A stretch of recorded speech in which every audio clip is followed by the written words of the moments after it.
Welcome to the Football Show on PLZ Soccer's YouTube channel. Here's what we have coming up on today's show. VAR review panel have claimed there have been just 3 errors out of 407 checks in the Scottish Premiership. Philippe Clement warns Rangers they must step up to win 12 games out of 12 in a bid to reignite the title race. I hope we can win 12 games. That's my goal.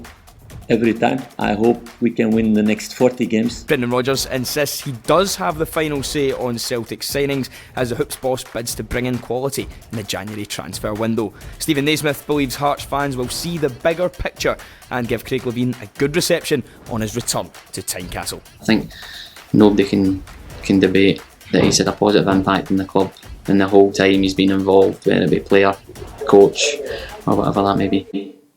Tam, let's start with the big news today then.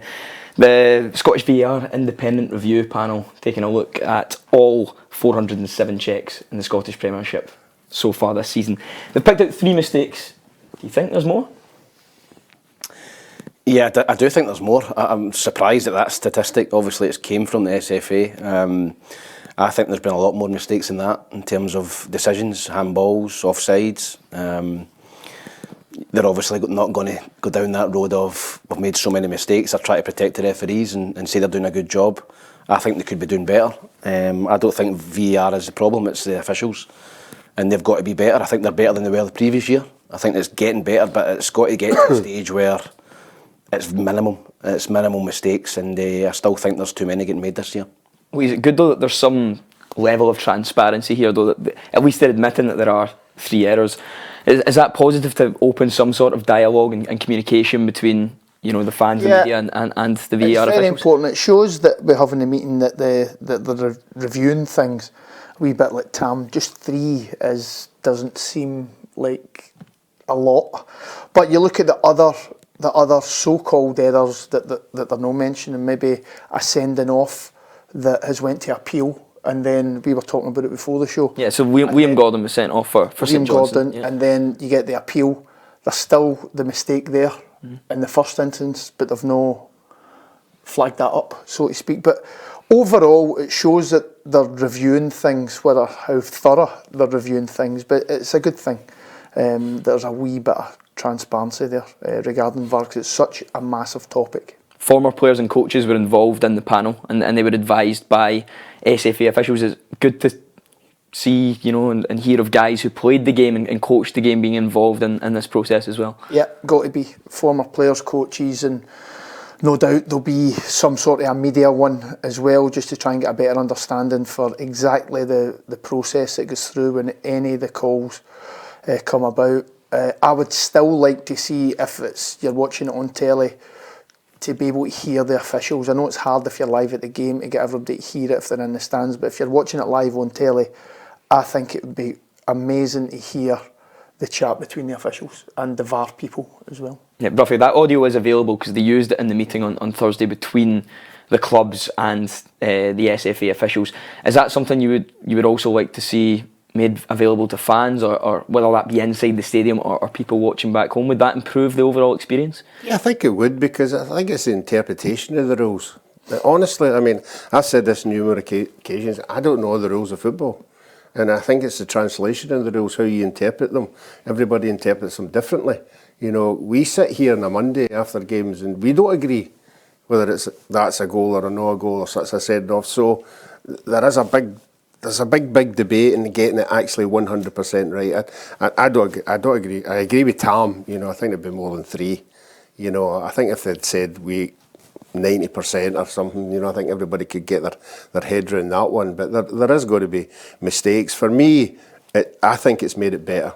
I think there's more bigger decisions getting right than wrong. Yeah, Tam, as a former player yourself, would you like to be involved in a process like this to jump on the panel and try and help? No, I wouldn't. No, I think that. Why not? I think Ruffy touched on it there a bit. You need to know the rules back to front in terms of the SFA and the refereeing rules and what's a foul, what's not a foul, and different things. You'd need to go through the whole book in terms of knowing everything. And I've just not got the patience for that, to be honest with you. But I think that it's good that there's former players and coaches. I think it's seen from a different set of eyes. Somebody that's played the game or somebody that's coached the game, I think can only be a big positive in terms of getting decisions right.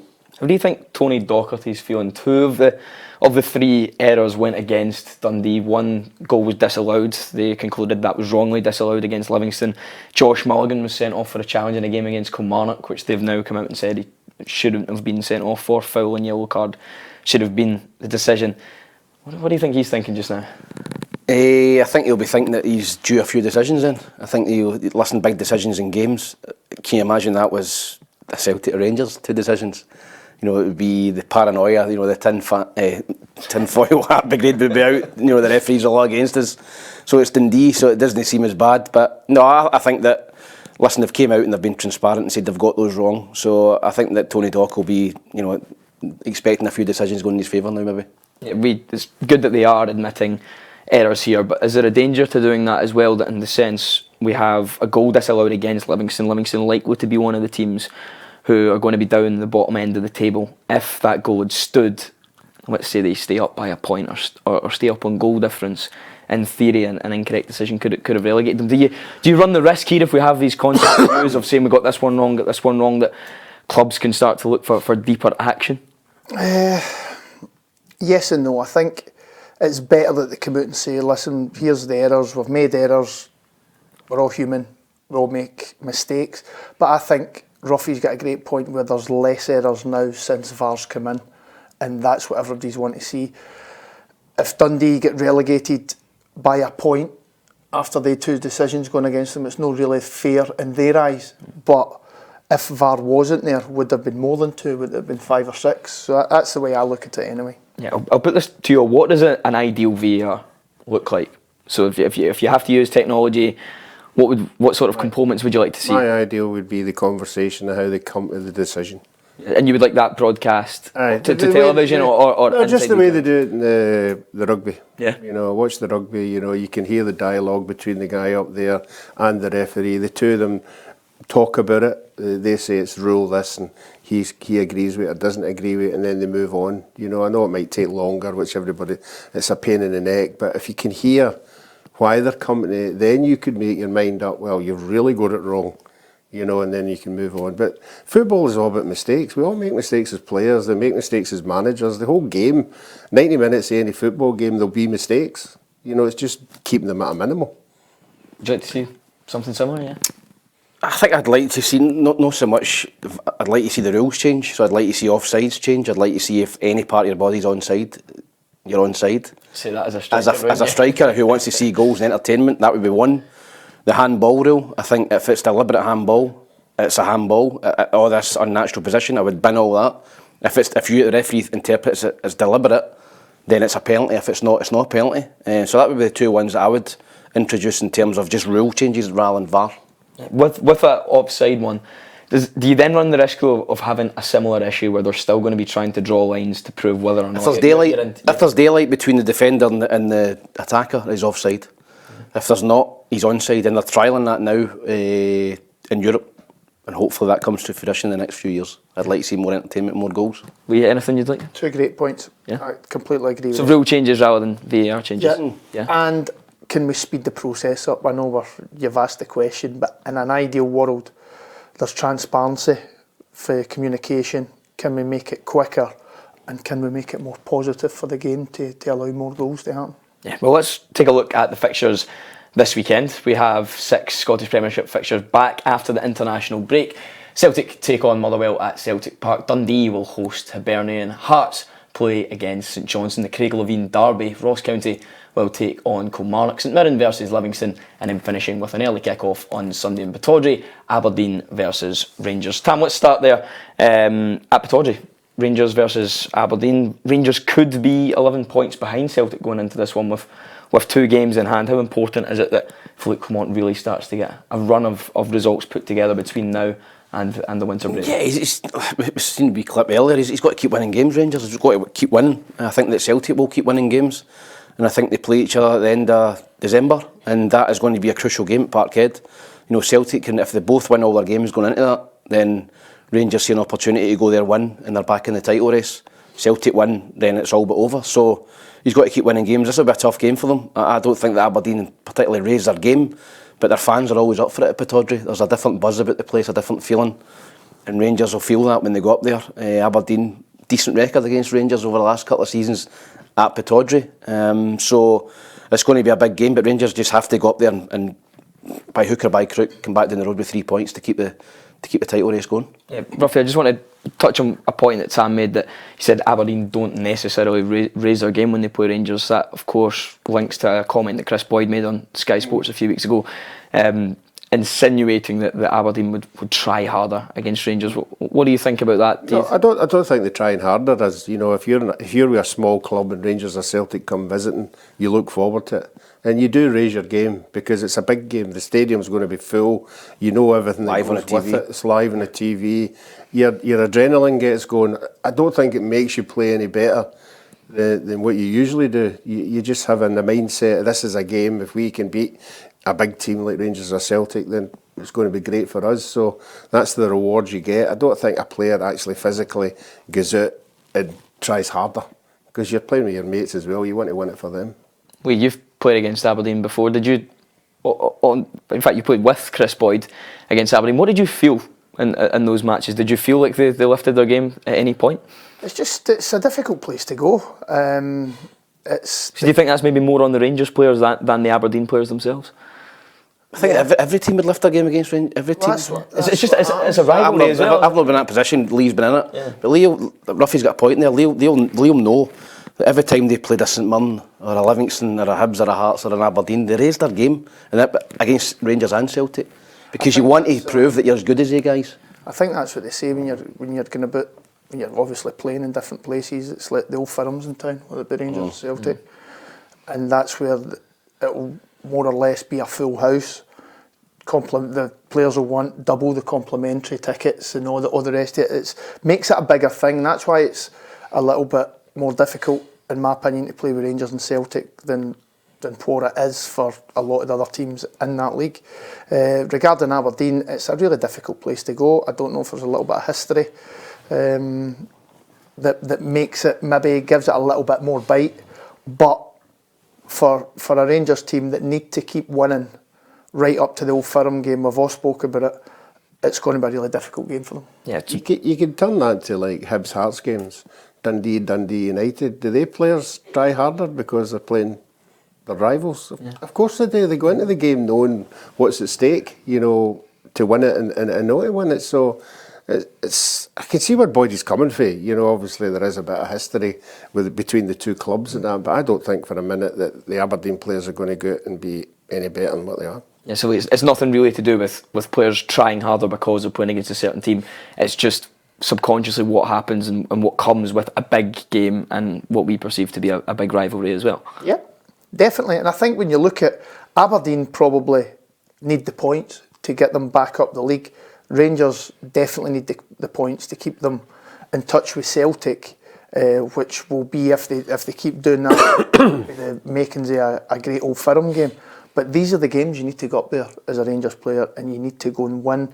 And if you can win convincingly, coming up to the back of an international break, it sets you up for the run up to the Old Firm game. Yes, Philippe Clement is speaking today. Ryan Jack doubtful for this one, might miss out through injury. Raskin still out. Kemar Roof has started to do full sessions with the squad, still unlikely to feature this weekend. So let's hear from Philippe Clement and his ambitions for the squad between now and the beginning of the winter break. We have to step up. If we want to keep the same results, we have to step up. There's no other choice. It's also what I want. I don't want players who are satisfied and think that's their end level. I think in this group, with a lot of work and a lot of concentration, they still can grow a lot as a team and as individuals. And that's what they need to show now these next 7 weeks or 5 weeks, half, that they need to show. And it's going to be game by game. I hope we can win 12 games. That's my goal every time. I hope we can win the next 40 games. I want to win every time. But until now, I've been really disappointed about that in my career. It never happened. 12 games until the winter break time. Of course, every manager would like to win 12. in that period, Rangers have got to play Real Betis, they've got to play a League Cup final, they've got to play against Celtic, they've got to play Limassol in the Europa League, away to Tynecastle, away to Pittodrie.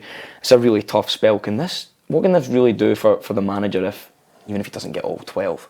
Let's see if it's a real strong run together. What can that do for him and build proper credit with the Rangers fans and potentially get a title race back on the cards? Yeah, listen, I think every manager at Celtic Rangers wants to win every game. I think that, domestically, you're looking to see your big favourites to win every week until we come up against each other. So he's looking to win all those games. He's got a cup final coming up as well. So listen, there's massive games coming up for Rangers, but I think you just got to look at one game at a time. You go to Pittodrie, get 3 points, take that one off, go to the next game. I think if you start looking too far ahead in terms of that final coming up with a Celtic game, you risk dropping points again, and taking your eye off the ball. So.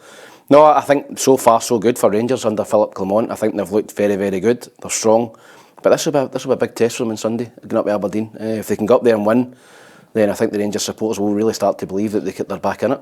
Yeah. There's been some maybe far-fetched rumours might prove not to be that Ryan Kent could make a January return to Rangers on loan. Some reports in Turkey suggesting that Fenerbahce are looking to ship him out on loan in January. The manager said today that he won't speak about players outside of the club. Let's say that did happen or could happen. Do you think that would be a positive move for Rangers to bring him back on a loan deal? I think it would. I think it would be positive, yes. How realistic, I don't know.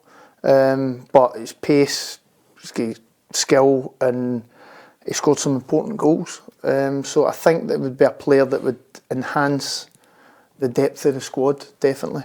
If we go back to the Aberdeen game, if must-win game, and then on Thursday, I think Rangers play Limassol at home that they need to win to qualify or go through for the group stages. So it's just games, important games, thick and fast, and it's game at a time. It's got to be game at a time for them.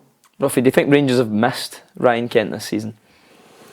As Lee said, he's a quality player. There's no doubt about it. We saw what he can do when he turns it on. Yeah, the biggest criticism was it wasn't consistent. It might be under a new manager. You might be able to get something out of him that they never got before. And as Lee said, any quality that's a bit, if it's feasible and financially, you're not going to say no. Because obviously the Rangers supporters will be waiting to January. The manager himself will be at this moment thinking about what he can bring in, who he can bring in.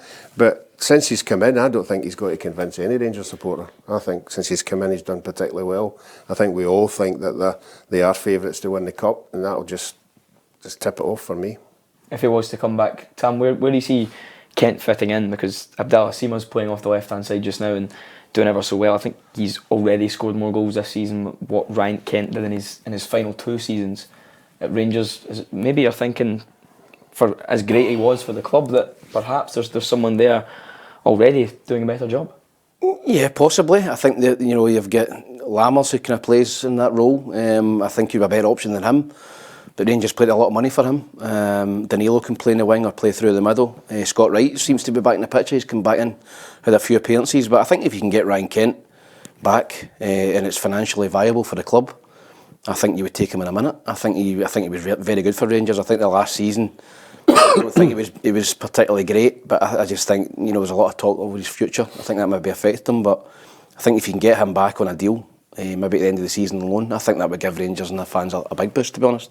Yeah, let's talk about Aberdeen, 9th in the table. Lee, just 3 wins from their opening 11 league games, hammered 6-0 off Celtic in their last match, but they have already beaten Rangers this season. Do you think that will come into it? It'll be a different Rangers side with a different manager.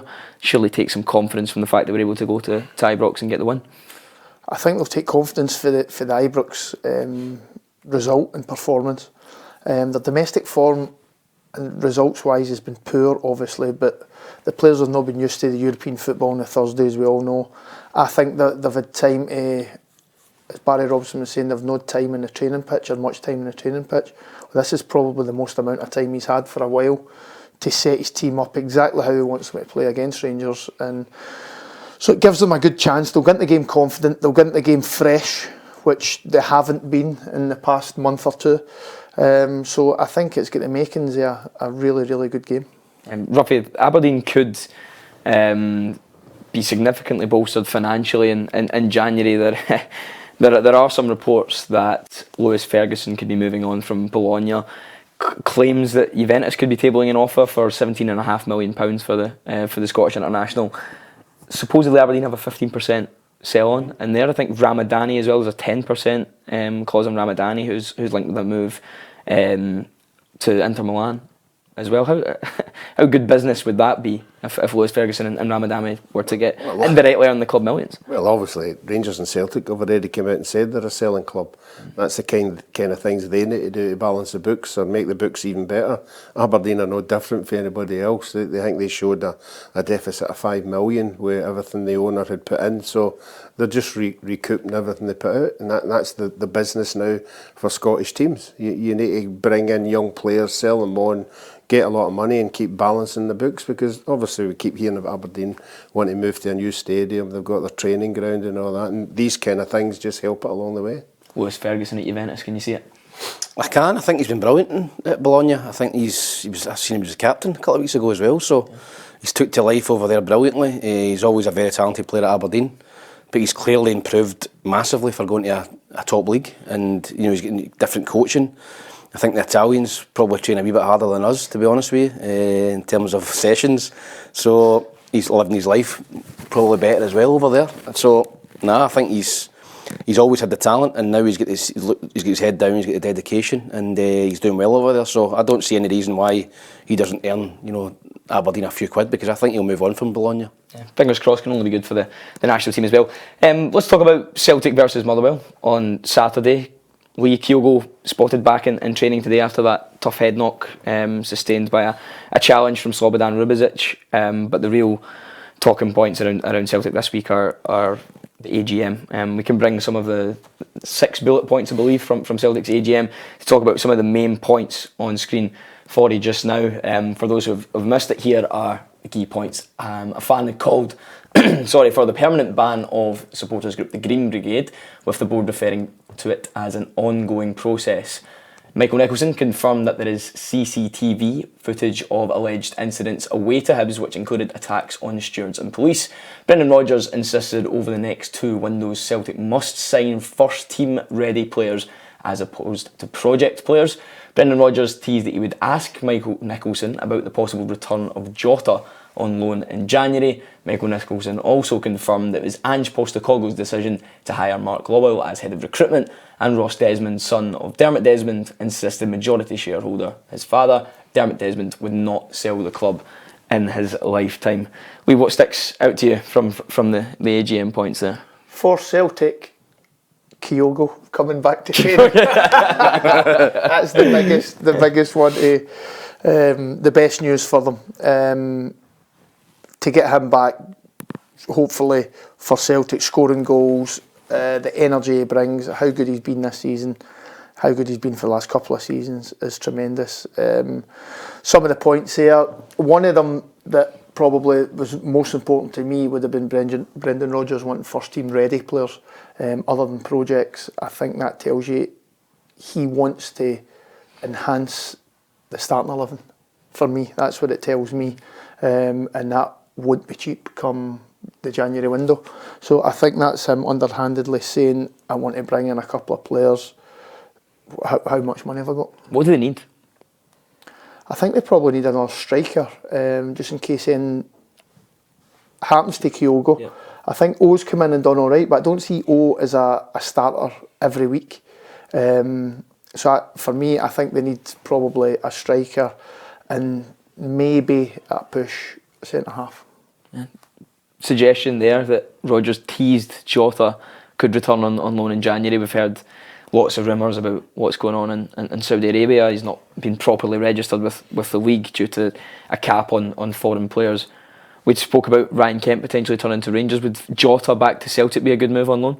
Yeah, I don't think it would be against the supporters' wishes or the managers. He's another asset. We saw the damage that he caused when he was here. He was a great player to watch, very exciting and everything. But I think Lee touched on it. I think the biggest one of the lot is the first team signings, because they're going to come under criticism after this European Cup campaign. The first thing he's going to get hit with is we're not good enough for Champions League football.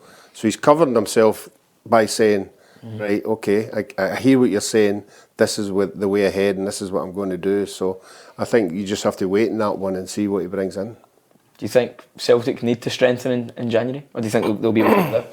Because the European campaign will have passed by that point. It'll just be domestic football. Is it worth waiting till the summer? Or No, I do you think Celtic for this title race need to strengthen? Yeah, I think in January. I don't think Rangers are going to go away. I think that they look stronger now. So I don't think Celtic can afford to just kind of let the season fizzle out and think they're going to win the league. They've got to go and strengthen it. And Brendan's saying that he's got the final say on any new signings. I think from now going forward, probably yes, but I don't think in the summer it did. I think guys like Holm and Norocki and guys like that, Lagerbield. Lagerbield or Field. Lagerbield. What was the other one? Who was it you called? The boy Haksana Bobic. Right, so I made an ass of that one. Right, but no, I'm struggling to see how Brendan Rodgers gave the final nod on they guys. Unless he had them in a list. I would think that was already done before. He's already been vocal and saying, as a present day manager, I can't go and watch all these players. I've not got time to be jetting away here.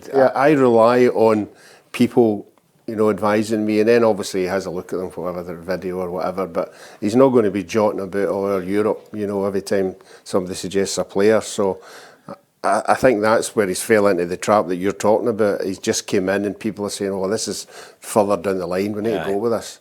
So I think that's got to stop now, and then obviously he's saying he's going to make the final decision. Tam, we can't ignore a big issue facing Celtic just now. That's the absence of the Green Brigade matches. They've been banned by the club. The Green Brigade are planning a day of action, as they called it, for this weekend to welcome the players against Motherwell. For some reason, I don't think that's going to be their usual welcome. No, listen, it's obviously a difficult subject. I mean, you see Celtic there, that Michael Nicholson's saying that they've got footage of members of the Green Brigade, assaulting stewards and people at the game. So that's probably the reason why they're banned. I don't think it's anything to do with banners and stuff like that. I think it's probably a safety, aspect of it. If they're going to the games and they're assaulting people, maybe at the queues or whatever at Easter Road, then if they've got footage of that, then they're well within their rights to ban those people. So, listen, the Green Brigade bring a great atmosphere to Parkhead, but they're always going to. Everybody's entitled to their opinion, but I think that was what I took from it as well. That they've actually got footage of them, misbehaving at games, and that's why they're banned. It's nothing to do with, in my opinion, banners and stuff like that. So.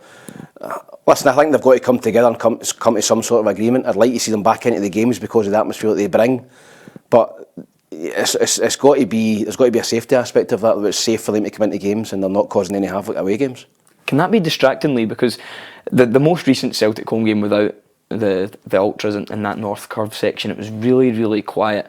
I know players will shut off from it, but you never know in games that it can get tight towards the end that these singing sections and supporters group can make a real difference on the pitch. As Tam said, if they can't behave themselves in and around the ground, they absolutely shouldn't be there. But can this distract the players or the management team in any way and make a difference to the on-field performance? It shouldn't. It definitely shouldn't. If you're a Celtic player and you go out there and there's a section of the fans not there for a game or a sustained period of games, you can't use that as an excuse. That because the section of the crowd aren't singing, they've got a job to do, and they should be going out every single game and trying their best to do that job. So I don't think that you can use that as an excuse if you're a Celtic player. Yeah, some more team news. Alistair Johnston and Lewis Palmer won't be in the squad. They've returned too late from internationals, but as we said, Kyogo will be back. Probably starts for Anthony Ralston and Oren Thiago Holm could make rare starts under Brendan Rodgers. So let's see what the manager had to say. We can bring some quotes from Brendan Rodgers on screen for you just now, with reference of course to what happened at the AGM. He said, "My job is to manage and coach. The modern day manager does not have the time to be going around stadiums looking at loads of games. That's why you're reliant on the recruitment team. Of course there are certain players who you know and can bring in, but in the main the targets will come from the football club and them I will choose." Ruffy, a big January ahead for Celtic, do you think? Yeah, I think it is. I agree with Tam. Celtic Rangers haven't gone away yet. You know that there's a lot of big games coming up. Europe obviously is a big one. You know, if they fail there, you know, it'll be a disappointment for not only the players but the management and the support. So yeah, I think it's good for us. It's good for the neutrals out there to see these big games coming up, and I'm sure other teams in the league as well will say they've got big games coming up as well. Is this the worst fixture that Motherwell could have? I mean, it would have been the worst if the international break hadn't been last week, because they'd had to win right into it. They've had a fortnight to get their head round it and sort of analyse what's going wrong at Motherwell. But I don't think that's going to prevail. You know what's going to happen. I don't know what the manager will do. He'll have to go there with some kind of formation, damage limitations, or just sit in and try and nick something. But Celtic at home are just free-flowing. It will be a miss, Palmer. I think he's been a big player for them. James Forrest might get an extended run. He's done all right when he's come in. So Celtic have got enough players there. You know, it just depends on how Motherwell play for me. 9-game winless run for Motherwell, just now 8th in the table. They'll have just watched Aberdeen hammered 6-0 at Celtic Park. How tough is that going into the game, especially if you've had such a long break as well, knowing that that's the game you've got to go back to? Yeah, listen, it's never easy going to Parkhead, particularly when you're in poor form. They're on a bad run of games at the minute. Nobody expects them to get anything out of the game. You know, I look back to St Johnstone early in the season, went there and got a draw. I'm not saying Motherwell will go and get a draw, but there's no pressure whatsoever in Motherwell. It's actually no a bad game. They can just go there and relax and try and get a result. Nobody's expecting. Yeah, they did. Nobody's expecting them to get anything. Listen, it's a different kettle of fish if you go 2-0 down after 20 minutes. Then you think to yourself, right, we need to shut up shop here and don't get it down. But if they can get in there and compete and do okay and maybe commute it with 2-0 or a narrow defeat 2-1 or something, then believe it or not, that'll probably give them confidence going into the next game. So, listen, I don't expect Motherwell to get anything, but I don't think it's as bad a game as everybody's making out. Nobody expects them to get anything. I don't think it'll affect the manager. Yeah, Motherwell needs something to happen or someone to help turn their form around. There's been some rumours this week that Kevin Van Veen has had a falling out with his manager at Groningen in the Netherlands. He left the club in the summer for £500,000. Could you see a Kevin Van Veen return to Motherwell or return to Scotland in January, perhaps on a loan deal? Yes, I can. I think his wife's about to have a baby. Yes, maybe. Girlfriend due to have a baby and move back to Scotland. Could happen. She's still here apparently, so I can see it happening. It's just Motherwell would be desperate for him, I'd imagine. They've sort of struggled to score goals, Motherwell, and he obviously done that very well last season. They've also struggled to keep goals out defensively, but I think Van Veen would be a great signing I'm sure Hibs and Hearts would be looking at him as well, potentially, for if it's just a loan, because the loans you're not paying transfer fees, and I can't see one being there for him. So it would make sense to get him back, and I would imagine Motherwell will win for him, and probably Hibs and Hearts as well. Kevin himself said that there was some interest from Rangers before leaving. That obviously didn't come to anything. Could he play at that level? Do you think Kevin Van Veen could play for a Rangers or Celtic? You've already said Celtic need or don't need. It would be beneficial if he signed another striker. Van Veen, is he the profile that one of the old firm could look at? Yes, I think they would look at him.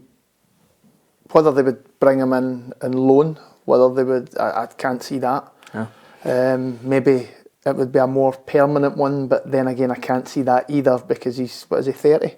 31. 31 in the summer. I don't know when his birthday was. I think these are the things that a lot of clubs will look at. I know Brendan's saying that he's want first team ready players.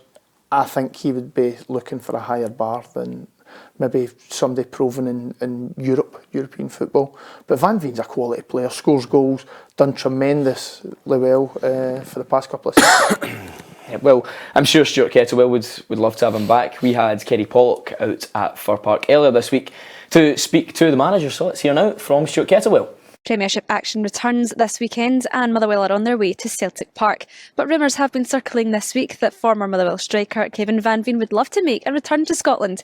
And Stuart Kettlewell says he would love to have the top quality striker back at the club, but no official conversations have been made just yet. You would love to have him, you would love to take him back. I'd love him to be phoning me up to tell me they was desperate to come back and that we could get something done. Of course you would, but very simply, that is all only things like that all come down to money. I've touched on it. There's been a lot of clubs that invest a heck of a lot more than we do in this division. And ultimately, football comes down to it. You know, what players you get in the building, you know, what pond you're fishing in comes down to what you can put into it. So, who knows what happens with Kevin? He's certainly a running good player. I have seen the comments that you referred to. So that probably states that there's obviously something going on at their end. But his next destination, you know, I certainly can't confirm that.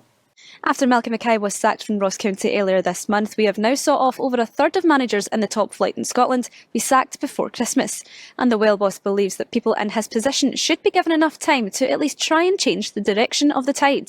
The thing I would say is that the fact that I now know that I'm the fourth longest serving manager in this division, I think, and I've only been in post since February, is a disgrace. I stand by that. I don't think that's right. I don't think that's conducive to any kind of development whatsoever. Can the Steelmen take something from the champions this weekend and hold on until the final whistle goes? It all takes place at Celtic Park this Saturday. Kick-off is at 3 o'clock. Stuart Kettlewell's been in post since February. He's the fourth longest serving manager in the league. I didn't believe that when I first heard that. What does that tell you? Absolutely ridiculous stat. My slant on it is obviously no good enough managers, not given enough time, whether it be player power, fan power, or the board not having somebody a little bit football minded in it at any club. But the biggest concern for me is the youth. It's like time you're going down your coaching and everything, but if you're going to be a first team manager, you can't afford to put youth in if they make mistakes.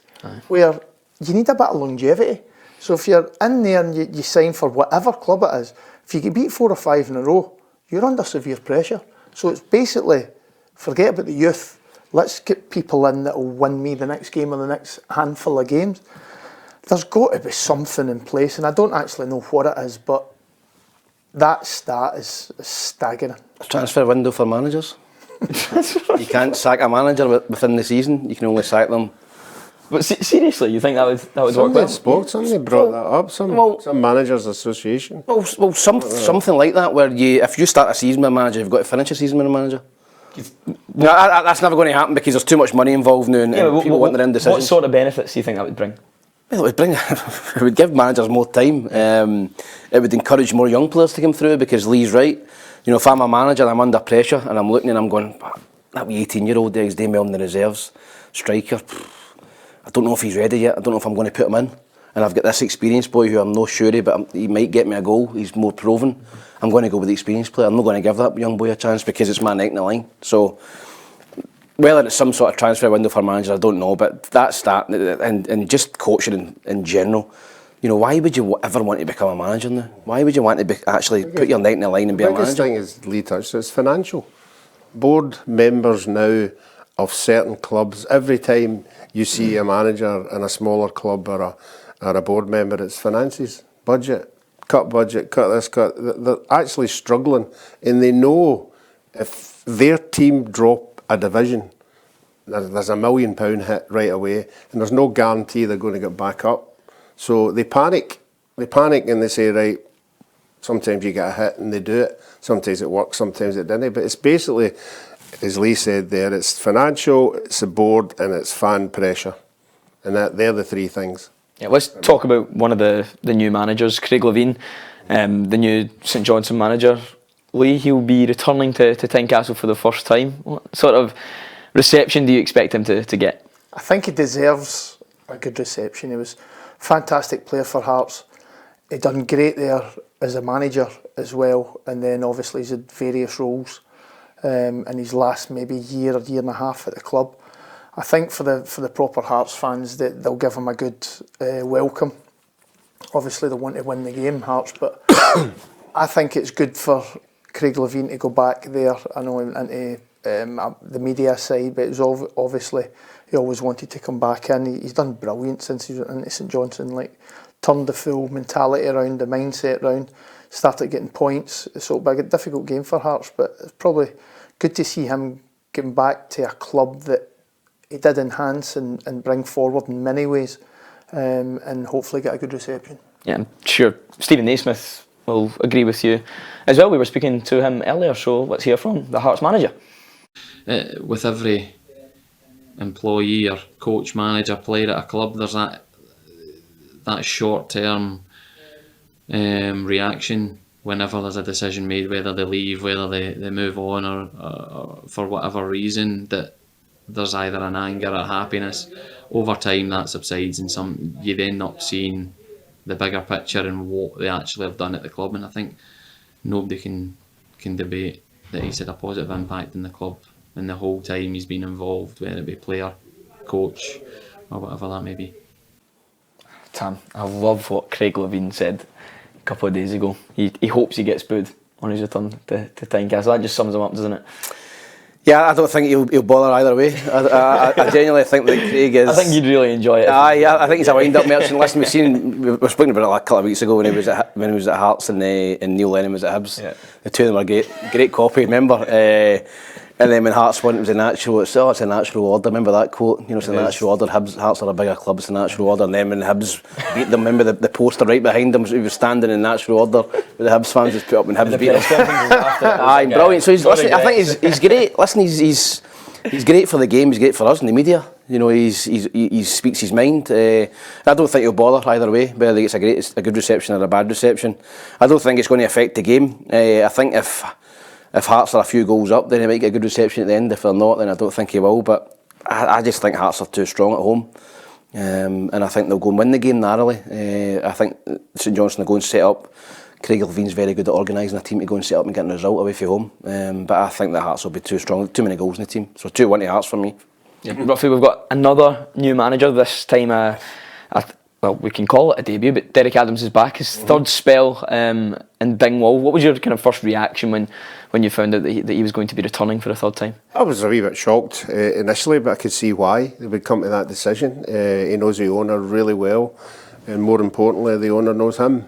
So I always think if you've got a very, very close relationship with the owner, you've always got a better chance.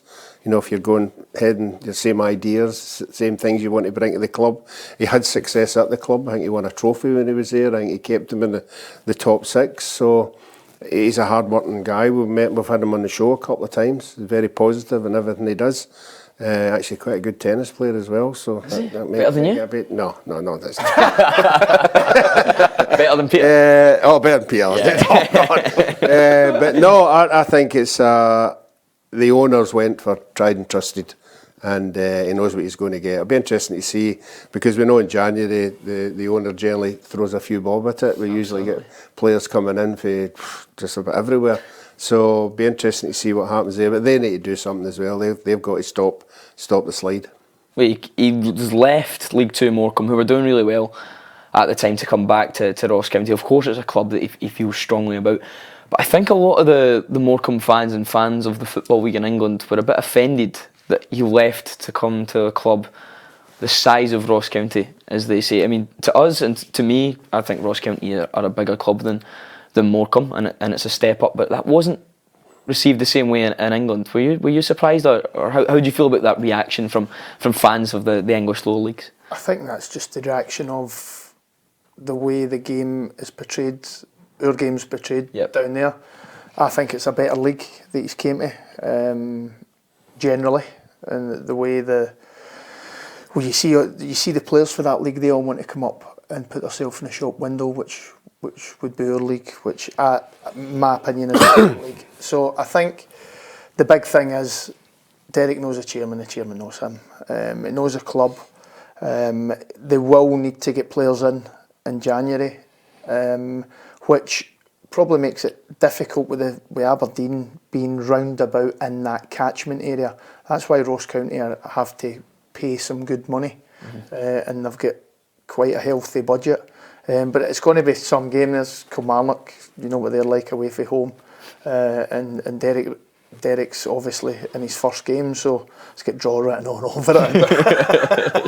Yeah, how do you see this one going? Because Kilmarnock, really, really poor on the road. Again, in fact, to be fair, that's maybe harsh. Their performances have been okay. They've been unlucky, but purely from a points perspective, they haven't been good on the road. No. Ross County, I don't think they've won since they they beat Kelly, and remember it was that really dodgy penalty with Kevin Clancy. So how do you see this one going? I think that Ross County are underachieving in terms of the squad they've got and the budget they've got. I think was it the right decision to get rid of them? Yeah, I think it was. I think that when you look at the budget, I thought they were fortunate to stay up last season. Let's be honest. I thought Partick Thistle, a more experienced manager, at 3-0 would have shut up shop. Nothing to go Chris Doolan, but I think Thistle should have come up and Ross County should have been down. And they've started the season poorly again, and I think he's been well backed. As Lee said, they've got to pay a wee bit extra money for people who come up with Dingwall, particularly from England. So, no, I think that Derek Adams will get a bounce. I think that Ross County I think that it's a hard place to go, and I think that Ross County will win this. I'm quite strong on Ross County to win this, and I don't understand the furore over leaving Morecambe. I think to leave Morecambe is a wise move. Yep. Let's hear from the Maybe going to Morecambe for their holidays then. No. We've just destroyed the place. Poor Morecambe. Let's hear from the man in the other dugout, Derek McInnes. We've heard from Kerry Pollock, we've heard from Patrick Mullen, but Tam, let's hear from the best reporter at PLZ Soccer. Here's me speaking to Derek McInnes. Kilmarnock are back in Scottish Premiership action this weekend when they take on Ross County in Dingwall. This will be Derek Adams' first game back in charge of the Staggies since returning for a third spell at the club. Kilmarnock boss Derek McInnes will test himself up against the newly appointed manager for the third time already this season, something that he finds deeply concerning. Disappointed Malky's lost his job. It was a shock to me that, I think everybody sees that the league's very, very tight, and while you don't always know the ins and outs of why managers lose their jobs, somebody's got to be at the bottom of the league at times, but I think everybody sees how tight it is. For us to have lost a third of managers, and we're not even out in November yet, is extremely disappointing. But such is life, we've got to move on with it. Only 3 teams have conceded less goals in the Scottish Premiership than Kilmarnock this season. A real key to their defensive success has been summer signing Lewis Mayo, and he even prompted his manager Derek McInnes to tip him for a Scotland national team call-up. I think he will. I think he will play for Scotland. I'm pretty sure he will. I think he's. I think there's players clearly ahead of him now, and I'm no shouting for the rooftops that he should be in this international squad. It's up for Steve to decide that, and the team's done very well. But I actually think that if circumstances allow, and maybe injuries or whatever, he could more than hold his own in an international setup. Ruffy, Lewis Mayo for Scotland. Yeah, too soon just now. You had him at Thistle. We had him at Thistle on loan for a year, and you could see then he was still a wee bit raw. Then we had him at centre half. I think he's moved sort of wider in the back positions, but no, you could see he's got pace. He's got a good recovery as well.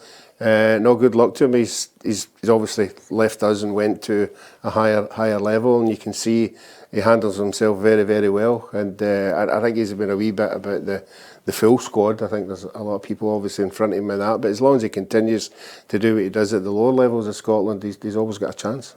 Wait, could you see that? There's of course a number of players who've done so well in the qualifying campaign so far. The big one is in Germany next summer, but if you look to Scotland's squads in the past, there's been Kelly players there before. Stuart Finlay, Eamon Brophy, Stephen O'Donnell have competed in the past. Could this happen with Lewis Mayo again? All it takes is one good season. Or an injury. Or a couple of injuries, and that's the thing that Steve Clarke will need to prepare for with the amount of football that's left to play up until the Euros actually happen. Is a hell of a lot of minutes, so there will be injuries that come around, and he'll need to have a backup for every position, whether it be 3 or 4 players, and I wouldn't be surprised if he was in one of the backup lists. Do you think a few players will start to have that in the back of their mind, particularly the younger ones, guys of Lewis Mayo's profile, playing every week in the Scottish Premiership, the kind of 20 to 25 age category? You'd be thinking, I'm maybe only 3 or 4 months of really good football away from a chance to play at a major tournament. Yeah, listen, I don't think he's as far away as people maybe think. I think if he keeps playing well, Derek McInnes, that's a big endorsement. Your manager coming out and saying he fancies you to play for Scotland. It's great for a guy of Derek McInnes' calibre to come out and say that. So that must give him a boost, must give him confidence. If he continues to play well from now to the end of the season, maybe Steve Clarke will have a look at him in one of the friendlies and it just takes an injury or two. You know, nobody knows. I think, you know, unfortunately there will be injuries between now and the end of the season. I don't know what positions it will be, but there will be injuries and there will be opportunities for. There'll be 2 or 3 surprises. I think come the summer, you think he's came from nowhere, simply because of form and injury. So no, fair play to him. I like him. He's a good player. He's a young player, and he's getting the benefit of playing every week at a good level under a good manager. Yeah, roughly a couple of games to get through before we finish. The Tam McManus derby is this weekend. Dundee versus Hibernian. Dundee sitting 5th in the league just now. Equal on points with 4th place Hearts. How impressive have you been with Tony Docherty and his team since coming up from the Championship? Well, Dundee will be in the happiest place to be out in the last fortnight. They'll not be bothered about the international football. The 4-0 win against St Mirren, they'll keep everybody with a smile on their face every day they come into training. So they'll hope to build on that. You know, for me, I think Hibs have just been a wee bit inconsistent. I still think they've got enough players, you know, to go up there and get something out of that game. I was going to sit on the fence in this one, but I'm going to go Hibs to win it now. Hibs. If Dundee win, they could go 5 points clear of Hibs. Let me add, and if Dundee do win this game, I will not say the relegation material ever again at the end of the season. Ever again. Okay. Well, we'll remember that. Wait, how do you see this one going? I see it. It's a hard place to go. Hibs have struggled sort of to put a couple of wins together, or actually win games, or have been losing late goals. I think they've got a better squad. I think they've got better attacking players on the pitch. But I'm sitting in the fence and going for a draw. I think it'll be really, really. Tam, who are you supporting? Hibs. Famous Tam McManus derby. That's twice you've said that. You said you were the best reporter on. I've got it. It wasn't big. They laughed the first time all this. I'm not coming back. Oh, jigs all over it, yeah. Keep his feet on the ground. We need to get Peter back. They're bullying me. Keep his feet on the ground. No. Listen, I hope Hibs win, and I think they might just edge it. But Dundee have been excellent this season. You know, I said it from the start of the season.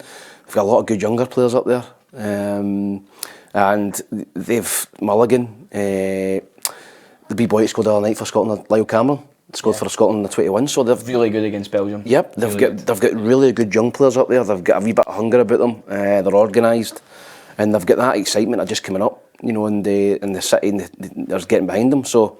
But I just think Hibs, now is the time for Hibs. If a tough run of games there, now's the time now. International break, start hitting the ground running. Hibs need to go up there and win the game for me. If they've got any aspirations of finishing 3rd, you go up there, you beat Dundee, and you start getting on a run of games, run of wins. So I don't think it'll be easy, but I think Hibs might edge it 2-1. Final game to talk about for this weekend is St Mirren Livingston. David Martindale was speaking earlier this week in relation to the news that Kilmarnock supposedly have plans to rip up the plastic pitch from the beginning of the 2025-26 season, but it doesn't sound like Davy and Livingston are going to follow suit, Sam. No, it doesn't, and you know how difficult that pitch is after training there and falling over a cone. I'm getting it's a difficult pitch to dribble on, Adam, as you know. It was the pitch, it was nothing to do with my ability. No, listen, it doesn't surprise me. Livingston probably rely on that pitch for income. In terms of teams trained on it, boys clubs or whoever it is, 5-a-side, 7-a-side. They need to get a whole new training facility. Yeah, they probably hire that place out, you know, in terms of people coming on. So it doesn't surprise me, and I think it would be a mistake for Livingston to lift that. I think they get a lot of their points at home because of that surface, and people don't like playing it. So no, I understand that, but in terms of this game, Livingston are just about as bad as Kilmarnock away from home. I looked at the other night, I think they've won 1 in the last 14 league games away from home. They've picked up 2 points out of, I think, 12 or 15 so far away from home this season. Poor again, and I think St Mirren will win this. And I think they'll win it cosily. And I'm going to go for 3-1 at St Mirren. Yeah, roughly St Mirren will need to bounce back from their last away game before the international break. 4-0 against Dundee. It was really poor, but I think there's enough evidence from St Mirren this season that they should be okay to. I think it's the reverse of what I was saying with Dundee for St Mirren. You know, they obviously get beat 4-0. They've had a fortnight to get that out of the system, which they'll probably be glad of. You know, that it's not there in the back of your mind. It's a fortnight ago, so they've been very, very good at home.